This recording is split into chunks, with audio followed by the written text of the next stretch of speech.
We thank for the report and also for the management response. We look forward to the revised policy on SEAH and further measures by the Secretariat to use these lessons learned as appropriate. For us, this is a crucial matter for overall integrity of the fund. In terms of the advisory report on the independent redress mechanism and lessons learned from the GCF from exam the World Bank project complaints, the report states that the GCF could either highlight and address SEAH policies, SEAH risk by developing a specific policy, or it could simply strengthen the implement existing environmental and social safeguards, which already contain SEAH provisions. I think from reading the report, it states that the SEAH obligation in the World Bank environmental and social safeguard policies was not applied on a practical level, and it appears that these lessons learned should specifically be addressed in the updated SEAH policy to prevent such matters in the future.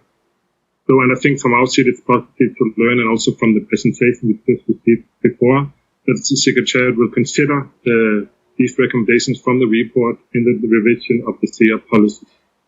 And lastly, we just stress the importance of putting the revised and ambitious SEAH policy into effect as soon as possible, and we look forward to receiving this updated policy for consideration at B27. We work on a fairly regular basis, so it's always been a pleasure, and I thank them for the reports. And as Stefan has noted, we'll take note and expect some of the outcomes that we're still waiting for, and the number of issues that we're dealing with, I should say, very constructively within the EAC. So I'm very pleased with the work there and with the progress that is being made, and we'll await the other outstanding issues, that many of which might be coming up at B27.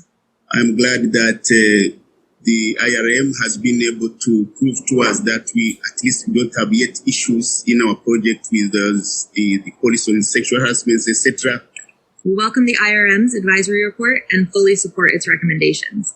We agree with the IRM's assessment that even in the absence of an updated and expanded SEAH protection policy that covers third parties and accredited entities, and which is still under development, that there is already plenty that the GCF and accredited entities can and should do within existing policy frameworks and mandates under the Environmental and Social Safeguards Framework, the Environmental and Social Policy, and the Gender Policy to establish a preliminary project program-specific SEAH risk management tool.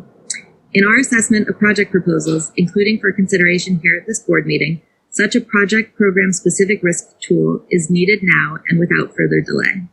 However, we are concerned about the Secretariat's contention in its response to the IRM advisory report that the Secretariat, given its current staff level and the business model of the GCF, is, quote, unable to ensure, end quote, the capacity of accredited entities to deal with project-level SEAH risk assessment.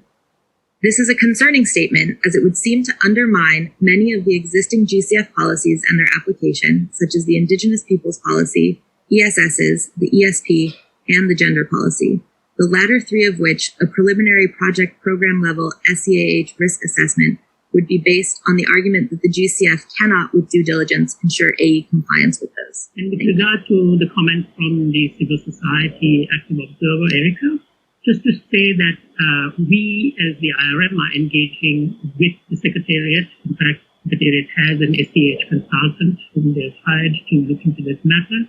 We are fully engaging with the Secretariat and this consultant as they shape their advice to the board, as we shall come to them at board B27. With regard to the particular paragraph in the Secretariat response, that is something perhaps the Secretariat may wish to. Thank you.